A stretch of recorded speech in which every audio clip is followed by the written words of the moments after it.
Welcome back to the course Life of Christ. We're in the middle of our tour of Galilee. In this section of this video, we're going to talk about different cities where Jesus lived and worked during his ministry and also visited important places in Galilee. So let's go to some pictures here. We're going to start out in Bethsaida, one of the cities mentioned where Jesus had done a lot of his miracles, and actually one of those he rebuked.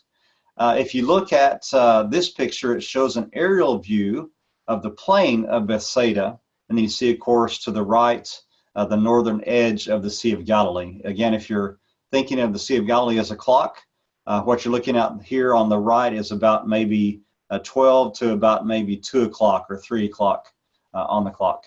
Now, there's a little bit of confusion about where the original city of Bethsaida actually was.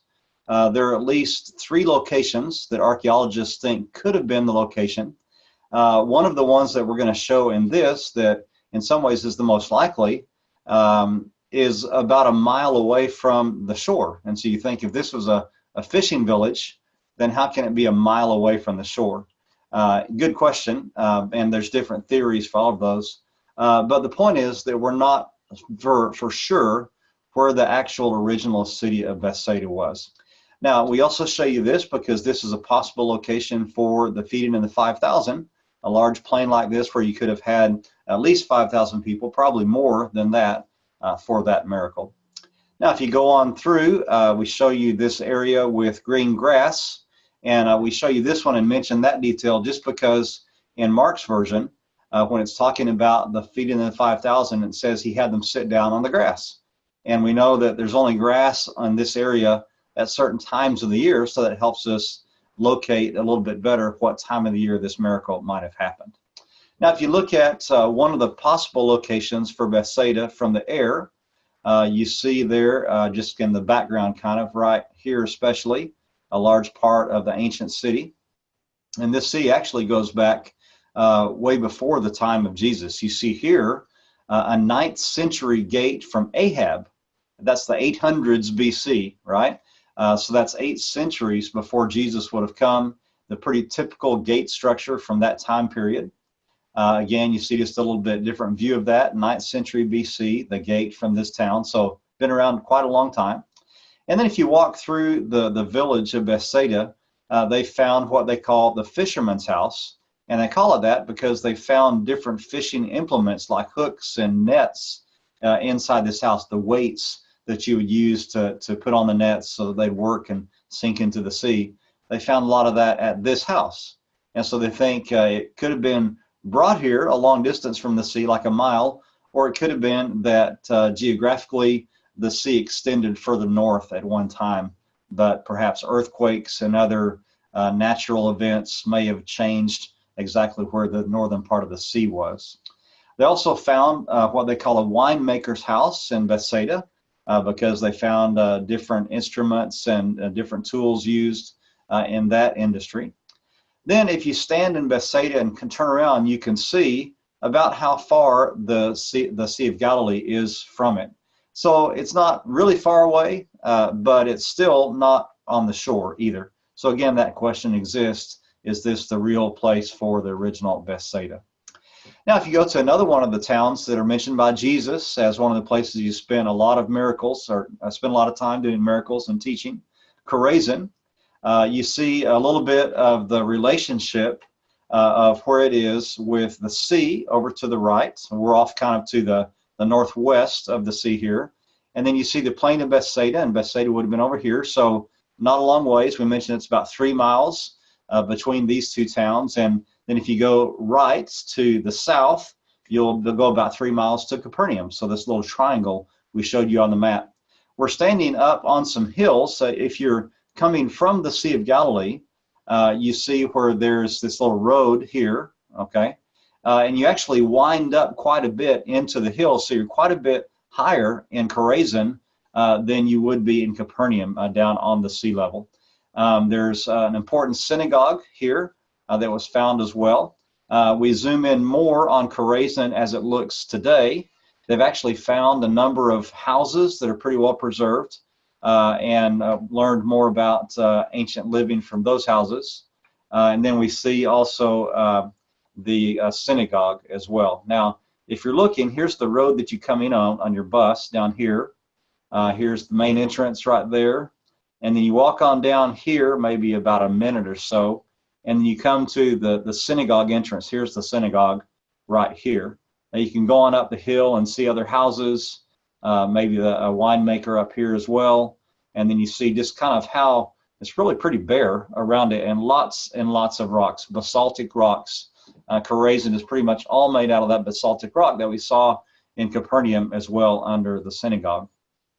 Now, if you're down on the ground, you see one of the better preserved houses of Chorazin, and they're still working on some of this as well. Entrance to that house. And then if you go in, you see some of the construction. Not many houses that have been found have this much detail left in them. And so you see the arches and how the roofs were held up as well. If you again can take advantage of the Above Israel series, I recommend these particular clips. The G stands for the Galilee video. And these clips will show you some interesting places in Galilee as well. Now, if we go a little bit further south on the western side of the Sea of Galilee, we come to the town of Magdala, where Mary the Magdalene was from. Most scholars think that she was possibly a rich businesswoman. The text of the Bible suggests she may have also had trouble with demons, and that Jesus healed her from those. So an interesting character.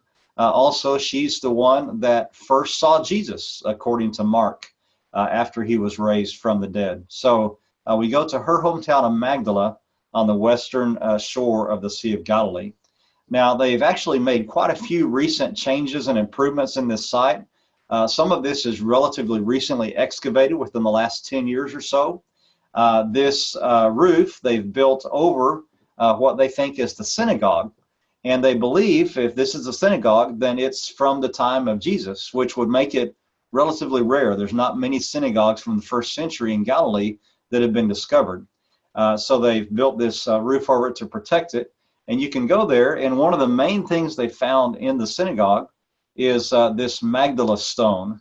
And what's interesting is it's got carvings that have to do with the temple in Jerusalem on this stone. You see the menorah right here in the middle. Okay, and they think that this could give us some clues about the temple in Jerusalem, and so they preserved this along with the other things they found there. Another part of the synagogue has mosaic floors from the first century. Very interesting to see those. And then they've built another building that's a series of small chapels under one roof that have to do particularly with the women in the ministry of Jesus. Luke spends a lot of time talking about different women that were important to Jesus in his ministry. And so you can walk through that building and walk in little chapels that have to do with some of those women and then other events in the ministry of Jesus. This is from the back of one of the larger chapels in that building, and they have a replica of a boat that's kind of like the boats they had back in the first century. And then as you sit there, you can look out through the glass into the beautiful blue Sea of Galilee in the background there. So again, this would be a place that you'd want to visit if you have a chance to go to Galilee. Now, the next one here is a picture really near the cliffs of Arbel. And I love this picture because it shows the panorama of the western side of the Sea of Galilee. It has the plain of Gennesaret. You have the roads running past the sea. You have the cliffs on the right side here as well. And this is actually kind of taken a little bit back on your way into a wadi, or kind of a ravine that runs between the cliffs and heads off to the kind of the west, southwest to Nazareth. Now here is another picture. Now we've kind of changed our perspective. The first picture was taken from about right in this area.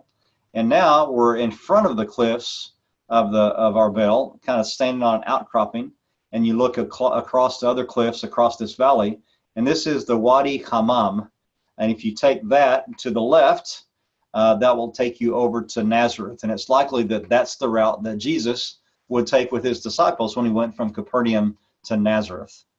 Okay, we have another video here to show you. Let me switch over to this real quickly. We went up on top of the cliffs of Arbel to take this one. Okay, so again, we're standing on the top, and it's just a beautiful day for it as well. There is a little village up here, Arbel, and they have found a synagogue actually in the village. But what you love when you're up on top here is the panoramic view of the Sea of Galilee. Look at this as it's coming around. Isn't that amazing? So you can walk over here on the edge where all these people are, and you can just look at that and just fills your whole vision. It's a 180-degree view of the Sea of Galilee, and this is in the late afternoon with the sun behind you looking across to the eastern shore with the Golan Heights there in the background. And if you look on around, then you look down that plain of Gennesaret that we saw before with the sea on the right over here. Capernaum is like right back here. The Mount of Beatitudes area is right back over here, and the plain of Gennesaret right over there. So again, a pretty impressive view. Definitely worth your time. It's a national park now, and so if you can go back up to see that, walk on up to the top of the cliffs of Arbel, take some great pictures, and then you can go on back to Capernaum or other places around. Now, jumping back to our PowerPoint, we want to go next to the city of Tiberias. Tiberias was actually built near the time of Jesus by Antipas, Herod Antipas, one of the sons of Herod the Great. And there were things about Tiberias that were too secular for many of the Orthodox Jews at that time. And so many of the Jews would not go to Tiberias. They thought it was impure, had too many connections with the Romans and the Herodians. Today, Tiberias is a pretty active town. A lot of tourism comes through here. You see a lot of the hotels along the shore. The good thing about many of these hotels is if you have a room in one of them, then your balcony is going to be overlooking the Sea of Galilee. You can just sit there and in the morning and watch the sun come up over the sea and have your Bible there and think about the things that Jesus must have done and seen right around this area.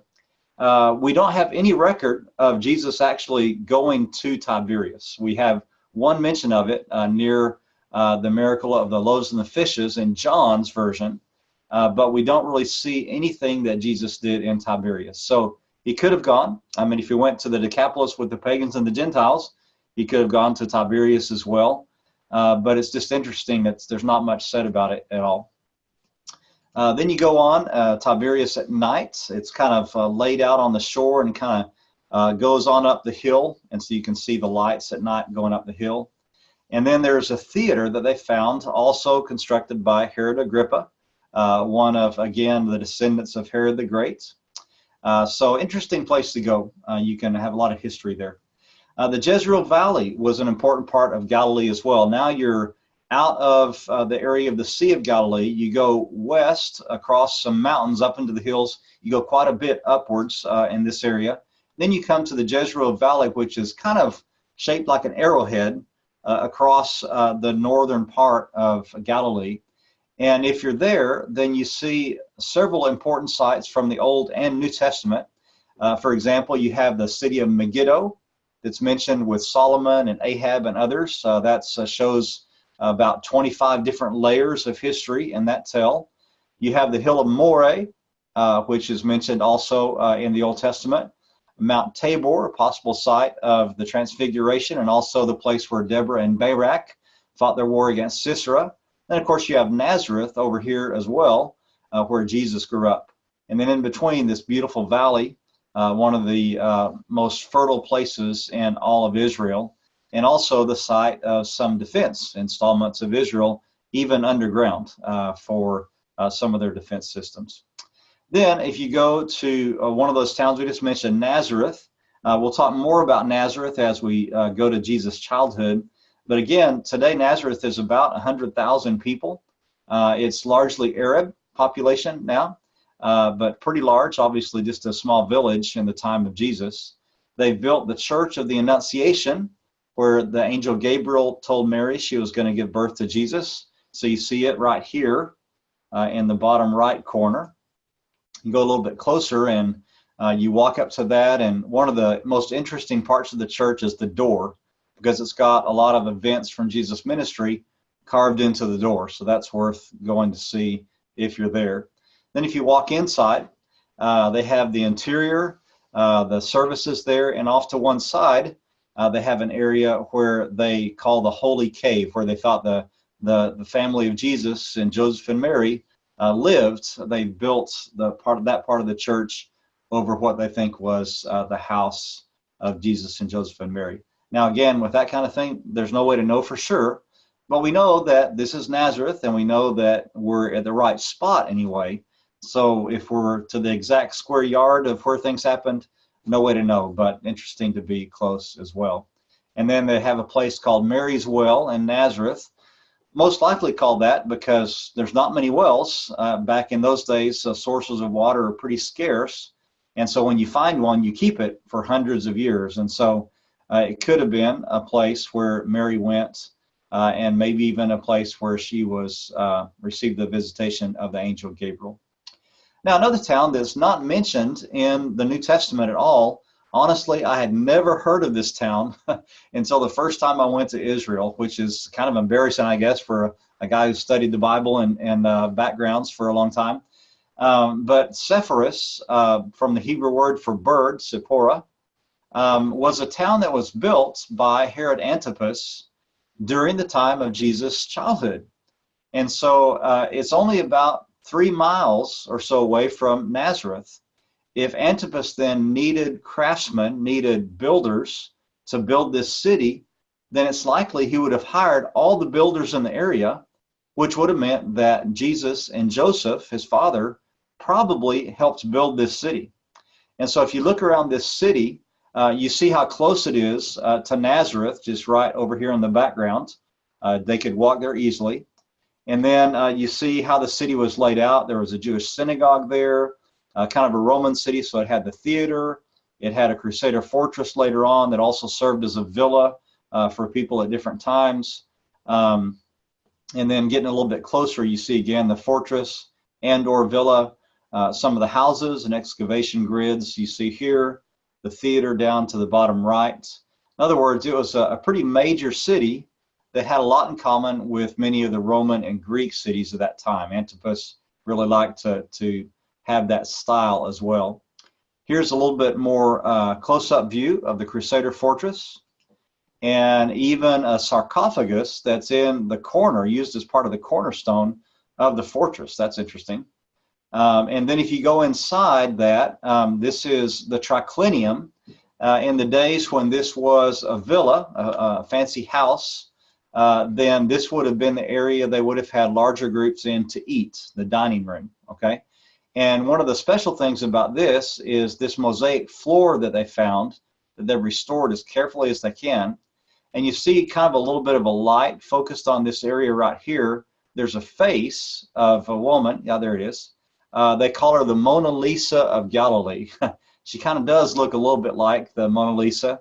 And they don't know who this is, perhaps, but again, this gives you an idea of what a triclinium, a dining room, would have looked like for those times, and possibly even what the dining room or an area mentioned in 1 Corinthians 11, when people would come together to share a meal and then have the Lord's Supper.